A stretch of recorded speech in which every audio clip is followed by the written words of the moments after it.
संगठन में शक्ति है बशर्ते संगठन में एकता हो। कोई भी संगठन में एकता तभी कायम रहती है जब संगठन के सारे कार्य सर्वसम्मति और सबके हित को ध्यान में रखकर किए जाएं। लेकिन संगठन में कुछ वरिष्ठ पदाधिकारी इतने महत्वाकांक्षी हो जाते हैं कि कनिष्ठ लोगों की अनदेखी करने लगते हैं। यही हुआ धनबाद हाड़ी विकास मंच का, जिसमें पूर्व पदाधिकारी ने एक प्रेस कॉन्फ्रेंस कर बताया कि विगत 11 फरवरी को हाड़ी समाज में वोटिंग कर अध्यक्ष, उपाध्यक्ष एवं अन्य अधिकारी की नियुक्ति की गई थी, लेकिन ना ही किसी पदाधिकारी का सम्मान समारोह हुआ और ना ही किसी की घोषणा।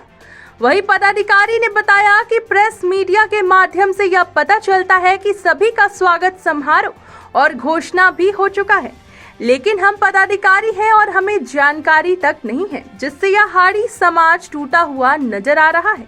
हालांकि पूर्व पदाधिकारी ने बताया कि हमें किसी भी अध्यक्ष और उपाध्यक्ष से कोई दुश्मनी या बैर नहीं है। हम सभी समाज यह चाहते हैं कि किसी भी तरह से हाड़ी विकास मंच का जो रजिस्ट्रेशन हुआ है और उसे रजिस्ट्रेशन के माध्यम से हम लोगों को एक पदाधिकारी के रूप में निर्वाचित किया गया, उसे आगे बढ़ाया जाए ताकि आने वाले हाड़ी विकास मंच और जितने भी आर्य समाज के लोग हैं वह आगे बढ़े। यही हमारी और हम सभी पदाधिकारी का निर्णय है। यदि उनके बातों पर ध्यान नहीं दिया गया तो हाड़ी समाज में फूट पड़ता तय है। धनबाद से प्रस्तुत है पंकज सिन्हा की रिपोर्ट। मैं हूं आपके साथ पंकज सिन्हा। आज हम धनसार के हरिपुर यानी हरिजन की बस्ती में मौजूद हैं और यहाँ पर इसलिए क्योंकि यहाँ पे हाड़ी विकास मंच नाम का एक संगठन जो प्रखंड स्तर पे है, आज एक प्रेस कॉन्फ्रेंस यानी कि प्रेस वार्ता के लिए बुलाया गया है। प्रदेश स्तरीय, सॉरी माफ़ कीजिएगा, प्रदेश स्तरीय। अब सवाल ये है कि भाई कोई भी संस्था हो वो जनतांत्रिक यानी कि लोकतांत्रिक हिसाब से ही चलता है और बहुत सुंदर भी है। जितने भी उसके सदस्य हैं, मेंबर हैं, उनको अपने सर्वसम्मति से अध्यक्ष हों, उपाध्यक्ष हों, सचिव हों चुनने का बिल्कुल अधिकार है और यही लोकतंत्र की परंपरा भी रही है। परंतु जब लोग ऊंचे ओहदे पे पहुंच जाते हैं तो कहीं ना कहीं छोटे यानी नीचे स्तर के लोगों की उपेक्षा शुरू कर देते हैं। आज ये सब के सब इसी उपेक्षा के शिकार हो गए हैं, इनकी सुनी नहीं जा रही है और मनमानी कर रहे हैं। कुछ ऊंचे ओहदे पे बैठे हुए लोग ये इतने विनम्र हैं कि इन्हें अपने सीनियर से यानी कि अपने जो इनसे श्रेष्ठ हैं, ऊंचे के ओहदे पे बैठे हुए, उनसे कोई शिकायत नहीं है, कोई किसी प्रकार का कंप्लेन नहीं करना चाहते हैं। सिर्फ आग्रह कर रहे हैं कि भाई हम भी यहाँ के जो लोकल हाड़ी समाज है उनके द्वारा चुन करके आए हुए हैं, तो कम से कम हमें भी अपने साथ चलने की अनुमति दीजिए। बहुत ही मैंने अभी देख रहा था, बहुत ही विनम्र भाव से ये रिक्वेस्ट कर रहे थे। श्रीमान जी आप खड़े हो जाइए। क्या सुना हूँ आपका? सभी मीडिया बंधु को मेरा सादर प्रणाम। हाँ। मेरा शुभ नाम बंटी कुमार हाड़ी, मैं पूर्व जिला सचिव हाड़ी जाति विकास मंच धनबाद। अच्छा, तो कौन लोग हैं वो जो आपकी उपेक्षा कर रहे हैं और आपको अपने साथ लेकर के नहीं चलना चाह रहे हैं? देखिए, हमारी जो सामाजिक संस्था है हाड़ी जाति विकास मंच, वो बहुत अच्छी तरह से काम कर रही थी धनबाद जिला में जी।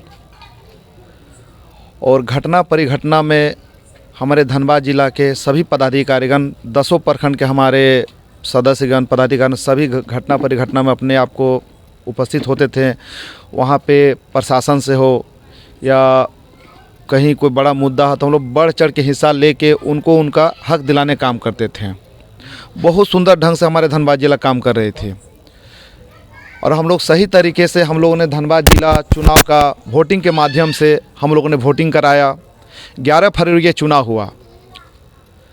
हमारे जो चुनाव संचालन समिति के जो कार्तिक प्रसाद हाड़ी थे, उनके देखरेख में ये चुनाव संचालन समिति काम कर रही थी।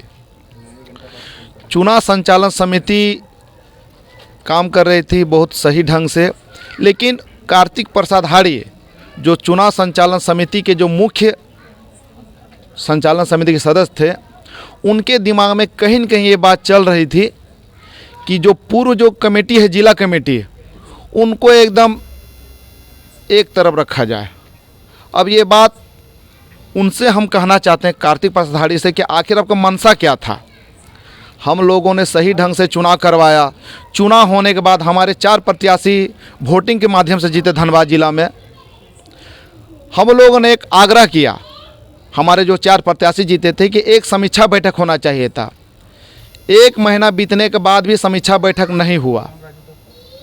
समीक्षा बैठक हुआ तो हमारे प्रत्याशियों के द्वारा 10 प्रखंड के प्रत्याशी और पूर्व जिला कमेटी के द्वारा उन लोगों से कुछ चुनाव संचालन समिति जो उन लोगों से मिस्टेक हुआ था, वो सब बातें हम लोगों ने वहाँ दर्शाने का काम किया।